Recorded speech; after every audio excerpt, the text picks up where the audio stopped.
ஹல்லேலூயா. கர்த்தருடைய பரிசுத்த நாமத்திற்கு மகிமை உண்டாவதாக. இந்த நாளிலும் நாம் பார்க்கக்கூடிய வார்த்தை சங்கீதங்களின் புஸ்தகம் 123வது சங்கீதம் 2வது வசனம். இதோ வேலைக்காரரின் கண்கள் தங்கள் எஜமான்களின் கையை நோக்கி இருக்குமாம் போலவும், வேலைக்காரியின் கண்கள் தங்கள் எஜமாட்டின் கையை நோக்கி இருக்குமாம் போலவும், எங்கள் தேவனாகிய கர்த்தர் எங்களுக்கு இரக்கம் செய்யும் வரைக்கும் எங்கள் கண்கள் அவரை நோக்கி இருக்கிறது. ஆமீன்.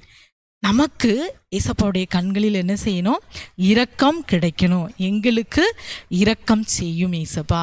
ஏன்னா ஏசப்பாவுடைய இரக்கம், ஏசப்பாவுடைய கண்களில் நமக்கு இரக்கம் கிடைச்சிட்டுன்னு வச்சுங்களேன், நம் வாழ்க்கையில் எல்லாவற்றையும் செய்ய நம்மால் முடியும்.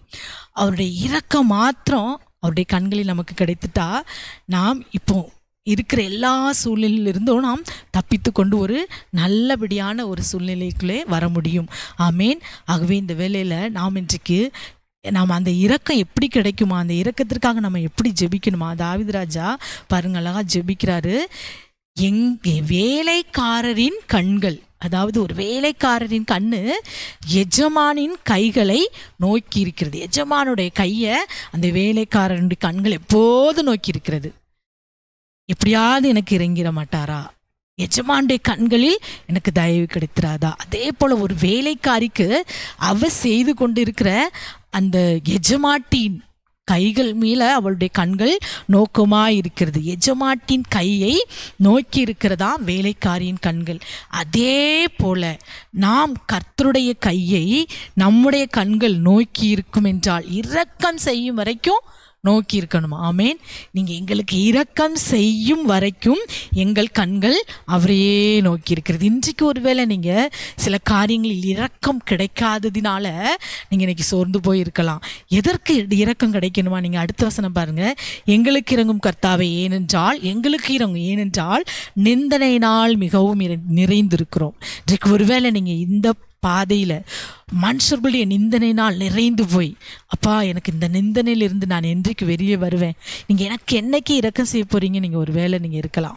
உங்களுக்காக தான் கர்த்தர் சொல்கிறார் பாருங்க, நிந்தனையினால் மிகவும் நிறைந்திருக்கிறோம். சுகஜீவிகளுடைய நிந்தனையினாலும், உங்களை சுற்றி இருக்கிற சுகஜீவிகள், சுகபோகமாய் ஜீவிக்கிற மக்களுடைய நிந்தனைகளால் இன்னைக்கு நிறைந்து போய் சோர்ந்து போய் இருக்கிறீங்களா? அகங்காரியுடைய இகழ்ச்சியினாலும் உங்கள் ஆத்துமா நிறைந்திருக்கிற அகங்காரிகள் உங்களை இகழ்ந்து, சுகஜீவிகள் உங்களை நிந்தித்து, அந்த நிந்தனையினால் ஒருவேளை நீங்கள் மிகவும் நிறைந்து போய் காணப்படலாம். உங்களுக்கு தேவை ஏசப்பாவுடைய இரக்கம். அந்த இரக்கம் கிடைக்கும்போது இந்த சுகஜீவிகளுடைய நிந்தையும் அகங்காரிகளுடைய நிந்தையும் சுக்குநூறாய் தவிடுபடியாய் மாறும். அவங்க வார்த்தை அப்படியே மாறிடும். உங்களுக்கு எதிராக ஆப்போசிட்டாக உங்களை நிந்திச்சவங்க ஏசப்பாவுடைய கண்களில் மட்டும் உங்களுக்கு இரக்கம் கிடச்சிட்டு வைங்களேன், அப்படியே உங்களுக்கு இச்சகம் பேசி அடங்குவார்கள். அதான் வேதம் சொல்லுது. உங்களுக்கு ஆப்போசிட்டாக பேசின வாயெல்லாம் அடைபடும். அதுக்கு தேவை என்ன தெரியுமா?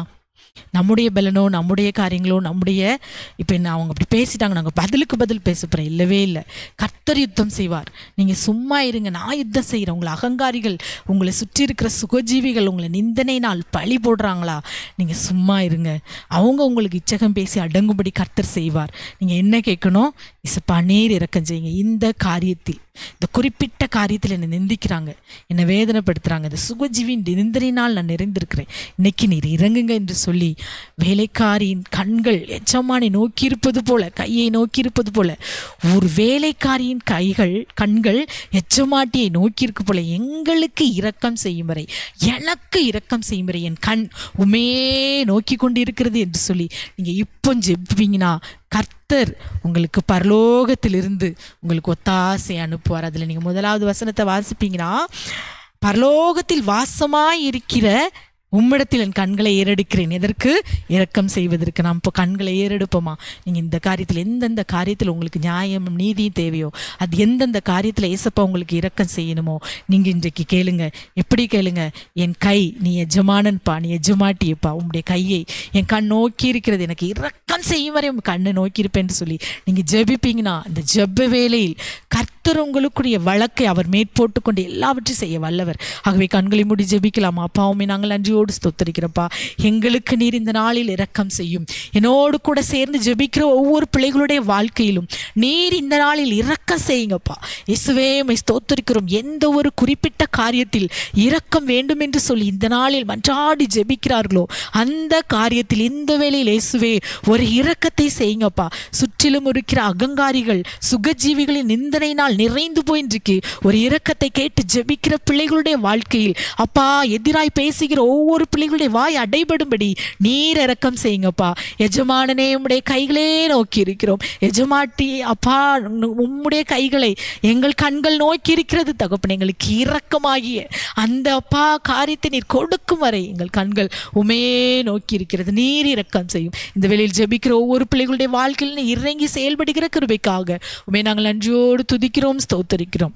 பெரிய காரியங்களை செய்யும் சகல துதிகன மகிமை உமக்கே செலுத்துகிறோம். இயேசுவின் நாமத்தில் ஜெபிக்கிறோம் நல்ல பிதாவே. ஆமேன், ஆமேன்.